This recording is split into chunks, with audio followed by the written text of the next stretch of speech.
오늘 우리에게 주시는 하나님 말씀은 누가복음 1장 1절에서 10절 말씀입니다. 우리 중에 이루어진 사실에 대하여 처음부터 목격자와 말씀의 일꾼된 자들이 전하여 준 그대로 내력을 저술하려고 붓을 든 사람이 많은지라. 그 모든 일을 근원부터 자세히 미루어 살핀 나도 데오빌로 각하에게 차례대로 써 보내는 것이 좋은 줄 알았노니 이는 각하가 알고 있는 바를 더 확실하게 하려 함이로라.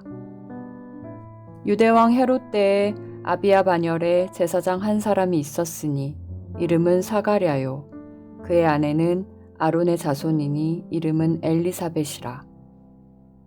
이 두 사람이 하나님 앞에 의인이니 주의 모든 계명과 규례대로 흠이 없이 행하더라. 엘리사벳이 잉태를 못함으로 그들에게 자식이 없고 두 사람의 나이가 많더라. 마침 사가랴가 그 반열의 차례대로 하나님 앞에서 제사장의 직무를 행할세 제사장의 전례를 따라 제비를 뽑아 주의 성전에 들어가 분향하고 모든 백성은 그 분향하는 시간에 밖에서 기도하더니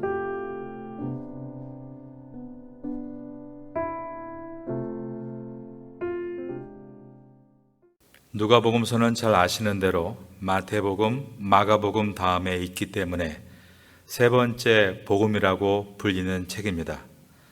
사복음서 가운데 마태복음은 28장으로 구성되어 있습니다. 마가복음은 21장으로 구성되어 있습니다. 그러면 누가복음은 몇 장으로 구성되어 있는지 아십니까? 누가복음은 마태복음에 비해 숫자적으로 적은 24장으로 구성되어 있습니다. 하지만 실제 분량을 볼 때 가장 긴 복음서가 누가복음입니다. 심지어 신약 성경 전체에서도 가장 긴 성경이 누가복음입니다. 누가복음이 압도적으로 많은 분량을 차지하고 있기 때문에 다른 복음서에서 기록되어 있지 않은 내용들이 누가복음서에 포함되어 있는 것을 볼 수 있습니다. 신약 성경 중에서 가장 긴 성경은 누가복음인 것입니다. 그러면 신약 성경 중에 누가복음 다음으로 긴 성경이 무엇인지 아십니까? 그것은 바로 사도행전입니다. 그런데 이 두 책은 모두가 누가가 기록한 말씀입니다.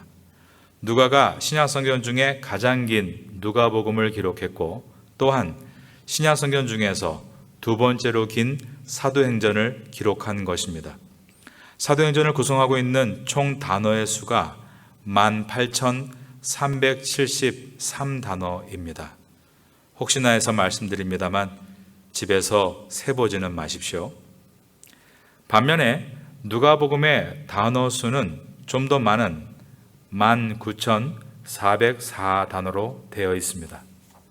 누가는 신약 성경에서 가장 긴 두 권을 기록함으로써 양적으로 신약 성경에 가장 큰 기여를 했다고 말할 수 있습니다. 누가복음서와 다른 복음서가 구별된 특징이 있습니다. 첫 번째 특징은 누가복음은 사도행전과 매우 밀접하게 연결되어 있다는 것입니다. 잘 아시는 바와 같이 누가복음과 사도행전은 데오빌로에게 헌정된 글입니다.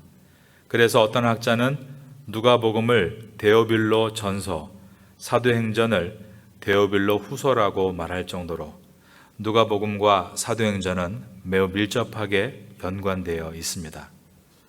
한번 확인해 보겠습니다. 누가복음 1장 1절에서 4절을 읽어 드립니다. 우리 중에 이루어진 사실에 대하여 처음부터 목격자와 말씀에 일꾼된 자들이 전하여 준 대로 내력을 저술하려고 붓을 든 사람이 많은지라. 이 모든 일을 근원부터 자세히 미루어 살핀 나도 데오빌로 각하에게 차례대로 써 보내는 것이 좋은 줄 알았노니 이는 각하가 알고 있는 바를 더 확실하게 하려 함이로라. 이번에는 사도행전 1장 1절에서 2절을 읽어드립니다. 데오빌로여, 내가 먼저 쓴 글에는 무릇 예수께서 행하시며 가르치시기를 시작하심부터 그가 택하신 사도들에게 성령으로 명하시고 승천하신 날까지의 일을 기록하였노라. 이것은 누가복음과 사도행전을 별개의 권으로 읽어서는 누가복음을 온전히 이해할 수 없다는 것을 보여줍니다. 그래서 학자들은 누가복음과 사도행전을 합쳐서 누가문서라고 부르기도 하는 것입니다. 그런데 성경이 정경화되는 과정에서 누가복음과 사도행전이 밀접하게 연관이 되어 있음에도 불구하고 마태, 마가, 요한, 누가, 사도행전 이런 순서로 기록되어 있지 않고 마태, 마가, 누가, 그 다음에 요한복음, 그 다음에 사도행전으로 넘어가고 있는 이유는 마태, 마가, 누가복음을 공관복음서라는 공통점으로 묶었기 때문입니다. 공관복음을 시놉틱 가스펠스라고 부릅니다. 이것은 시나십스라는 말에서 왔는데 신 이것이 뭐뭐와 함께란 뜻이고 압시스 이것은 본다라는 뜻입니다. 공관복음이라고 부르는 이유는 마태, 마가, 누가복음이 매우 유사한 관점에 따라 쓰여졌고 흡사한 부분들이 많이 있기 때문에 공통적인 관점에서 보았다라고 해서 공관복음이라고 부르는 것입니다. 그러므로 신약 성경은 마태, 마가, 누가복음을 먼저 공관복음으로 묶고 그 다음에 요한복음까지 묶어서 마태, 마가, 누가, 요한복음을 이와 같이 사복음서로 묶은 다음에 로마서부터 시작하는 21권의 서신서들을 연결하는 고리로서 역사서인 사도행전을 그 가운데에 위치시키는 방식을 취한 것입니다. 그러면 누가복음의 저자는 누구인가? 말 그대로 누가입니다. 이것을 염두에 두시고 신약 성경을 읽어가시면 많은 도움이 되리라 생각합니다. 그러면 누가복음의 저자는 누구인가? 말 그대로 누가입니다. 성경에 그에 대한 기록을 살펴보면 신약 성경에 누가의 언급이 3차례 된 것을 확인해 볼 수 있는데 골로새서 4장 14절과 빌레몬서 1장 24절 그리고 디모데후서 4장 11절입니다. 우리 한번 골로새서 4장 14절을 보겠습니다. 제가 읽어드립니다. 사랑을 받는 의사 누가와 또 데마가 너희에게 문안하느니라. 여기에서 우리는 누가의 직업이 의사인 것을 확인할 수 있습니다. 빌레몬서 1장 24절을 보면 또한 나의 동역자 마가, 아리스타고, 데마, 누가가 문안하느니라 라고 바울의 동역자로 소개되고 있고 디모데후서 4장 11절에서 보면 사도 바울은 누가만 나와 함께 있느니라 라고 말하면서 사도 바울이 2차로 로마 감옥에 투옥되어 죽음을 기다리고 있을 때 누가가 끝까지 함께했다는 것을 보여줍니다. 여러분, 누가는 유대인이 아니라 이방인이었습니다. 이방인의 손을 통해서 가장 긴 복음서가 쓰여졌고 그리고 신약 성경에 가장 많은 양적 기여를 유대인이 아니라 이방인이 했다는 것은 매우 귀한 의미를 주고 있습니다. 누가복음이 언제 기록되었을까? 학자들마다 다양한 주장들이 있습니다만 많은 학자들은 누가복음이 약 주후 60년대 초반에 기록된 말씀이라는데 의견을 함께합니다. 그 이유로는 누가복음의 저작 연대는 필연적으로 사도행전 앞에 있어야 하고 긴 터울이 없이 시간이 이어져야 하기 때문입니다. 사도행전 1장 1절에 데오빌로요 내가 먼저 쓴 글에는 이라고 기록된 것과 같이 누가복음이 먼저 기록되고 사도행전이 기록되어야 하기 때문에 사도행전보다 조금 앞선 서기 60년대 초반에 누가복음이 기록됐을 것이다 라고 보는 것입니다. 우리가 사도행전의 마지막 장인 28절을 보게 되면 어떤 내용으로 끝이 나고 있는가를 볼 수 있는데 28장 30절과 31절을 읽어드립니다.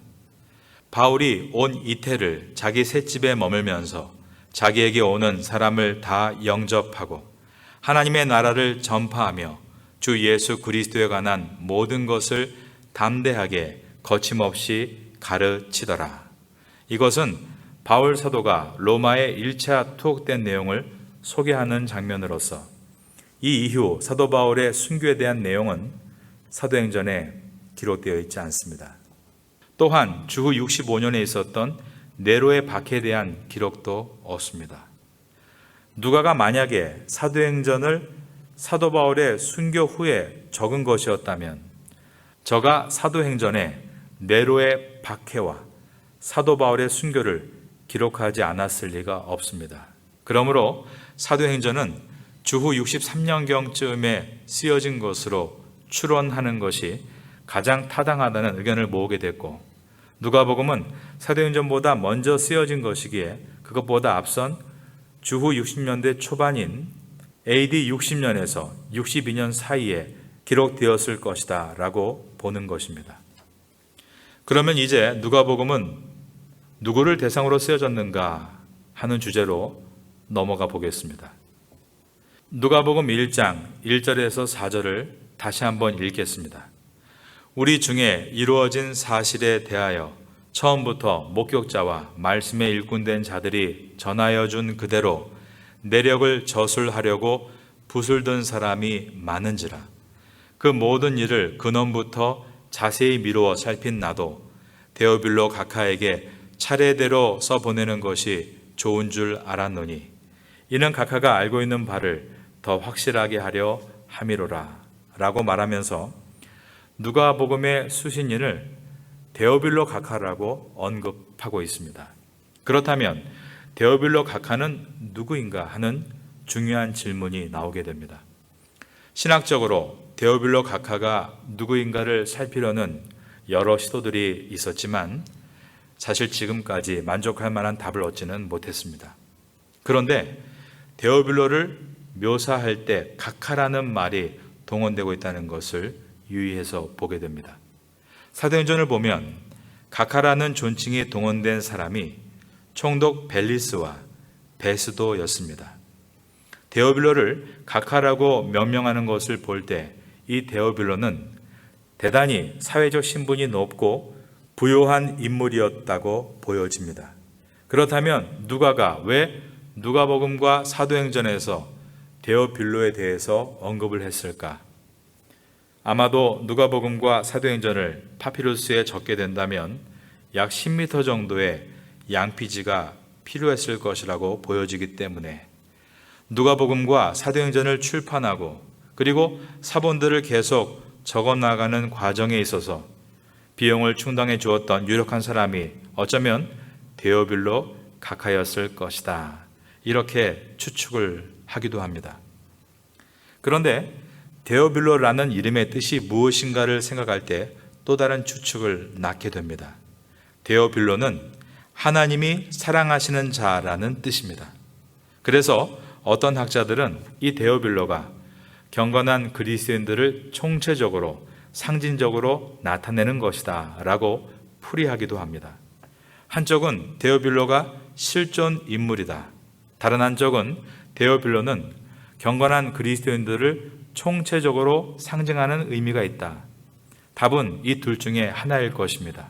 그런데 이보다 더 중요한 것은 누가가 누가복음을 기록하고 사도행전을 기록한 것이 데오빌로 한 사람만 보도록 기록한 것이 아니라는 데 있습니다. 훨씬 더 광범위한 이방인 그리스도인들을 독자로 하고 그들이 읽고 회람할 것을 목적으로 누가복음과 사도행전을 기록한 것입니다. 누가복음의 내용은 예수 그리스도의 탄생부터 시작합니다. 그리고 그리스도의 십자가의 죽음과 부활과 승천을 다루고 있습니다. 사도행전은 어디에서부터 시작합니까?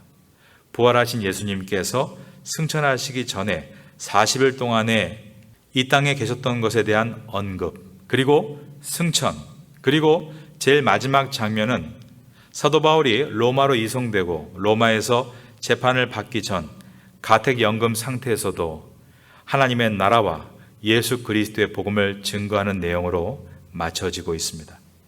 누가복음이 예수님께서 팔레스틴에서 유대인에게 복음을 증거하신 내용을 다루고 있다면, 사도행전은 예수님의 제자들이 유대와 사마리아와 안디옥을 비롯해 로마령 내에 있는 곳곳으로 뻗어나가면서 이방인들에게 복음을 증거한 내용이 기록되어 있습니다.